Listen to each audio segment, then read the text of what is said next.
Picture your cat walking past a perfectly good scratching post. It cost money.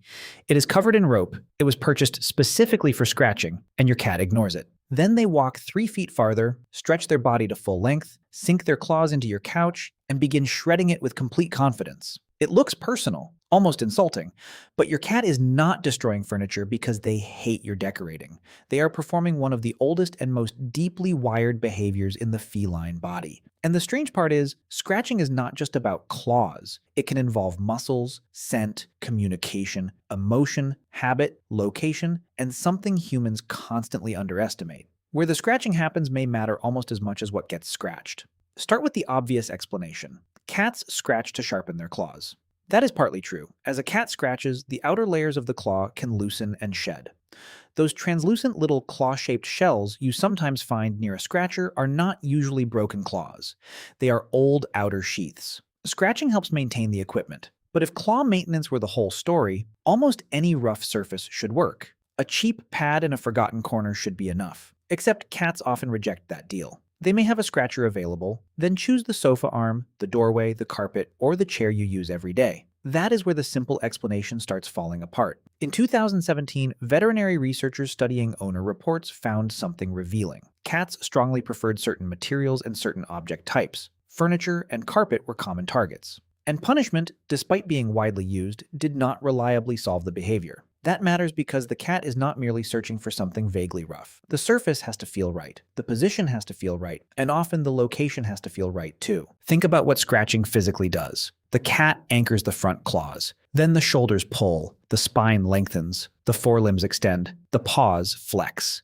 The muscles across the chest, back, and legs engage. It is part claw maintenance, part full body stretch. That is why scratching often appears after a cat wakes up. You know that human stretch where your entire body seems to reboot for 3 seconds? The feline version sometimes includes upholstery damage, but there is another layer. Cats do not experience your house as a collection of human objects. They experience it as a landscape. Resting zones, passageways, lookout points, food areas, doorways, shared spaces, places that smell like you, places that smell like them. And scratching can leave evidence that the cat was there. The marks are obvious: long vertical cuts, frayed fabric, exposed wood, a visible trace. For years, this helped support the idea that scratching works partly as communication. Cats also have scent-producing glands around the paws, so a scratching site may carry both a visible mark and chemical information. To another cat, that damaged corner may not look like damage at all. It may be information. Now comes the complication. Humans love clean explanations. Scratching is territorial. Scratching means stress. Scratching marks ownership. Done. Except recent evidence has made that picture less comfortable. In 2025, researchers Jacqueline Braggs and Daniel Mills examined scratching reports from nearly 1,800 cat owners. They expected common stress and territorial explanations to show up clearly. But the pattern was messy. Cats often scratched near resting places, in living rooms, in bedrooms, and around moments connected with sleeping, greeting people, and moving through familiar spaces. Several classic stress predictors did not strongly explain the behavior. That does not prove scratching has nothing to do with marking or stress. It means the popular explanation may be too neat, and that changes the story. Maybe some scratching is not an anxious warning. Maybe some of it happens because the cat feels active, comfortable, social, or simply ready to move. That is a very different animal from the stereotype of a nervous cat desperately carving territorial graffiti into your furniture. But the skeptical case deserves weight. Owners do report increased destructive behavior during household tension. Cats can react strongly to other cats, new smells, changes in routine, blocked resources, or unfamiliar people. A doorway or window can become emotionally charged, especially if another cat is appearing outside. And scratching can increase around those locations, so it would be a mistake to swing too far and declare stress irrelevant. The problem is that scratching probably does several jobs. The same physical action can occur for different reasons. A stretch after sleeping is not identical to repeated scratching beside a tense boundary. A kitten attacking fabric during high-energy play is not necessarily communicating the same thing as an adult repeatedly returning to one doorway.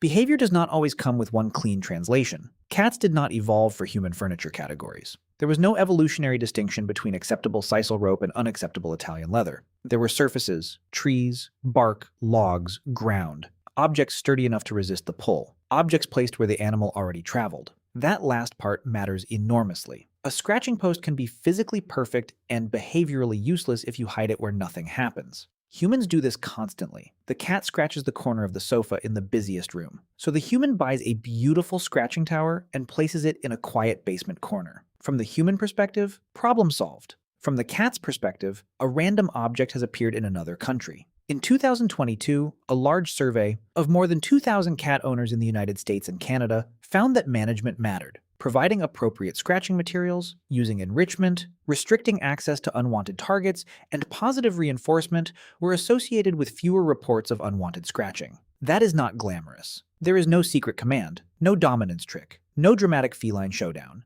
You change the environment so the easier behavior is also the acceptable one. And that is where many owners accidentally lose. The couch is stable, the couch is tall, the couch has resistance, the couch sits in an important social location, the couch smells like the household, the tiny scratcher wobbles when touched. From a cat's perspective, this is not a difficult decision. The expensive object is often simply better designed. Scratching preference can also vary by orientation. Some cats want vertical resistance. Others prefer horizontal surfaces. Some want cardboard, some want fabric, some want rope, some want a surface they can really lean into without it tipping. That is why one scratching post does not automatically satisfy the scratching need. Imagine being told you may exercise, but only on one machine, at one angle, in one room, using a texture you dislike. Technically, the option exists. Biologically, that does not make it appealing. And there is a darker part to misunderstanding all this. For decades, scratching has sometimes been treated as if the problem were the claws themselves. Remove the claws, remove the damage. But declawing is not a feline manicure. It involves removing the claw-bearing end of each affected toe. The behavior is natural. The furniture conflict is human-made. That distinction matters. The cat is not malfunctioning. The environment is asking an ancient animal to suppress a normal behavior without always providing a convincing replacement.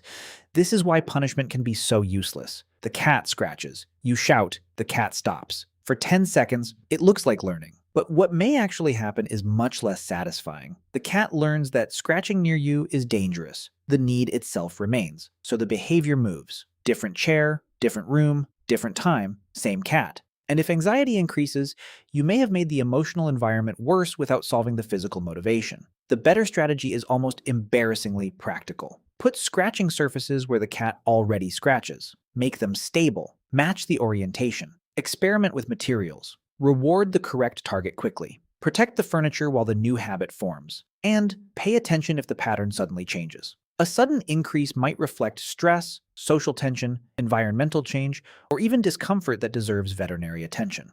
The honest answer is that cats scratch furniture for several overlapping reasons. Claw maintenance matters. Stretching matters. Texture matters. Habit matters. Location matters. Communication may matter. Emotion may matter. And individual preference matters more than humans usually want it to. Your sofa just happens to combine many of those features in one extremely expensive object. So next time your cat walks past the scratching post, plants both paws into the arm of your couch, and stretches like they personally financed it, look at the scene differently. You are not watching a tiny vandal break a household rule. You are watching an ancient behavioral system collide with modern interior design. The scratches are modern. The reason is much older.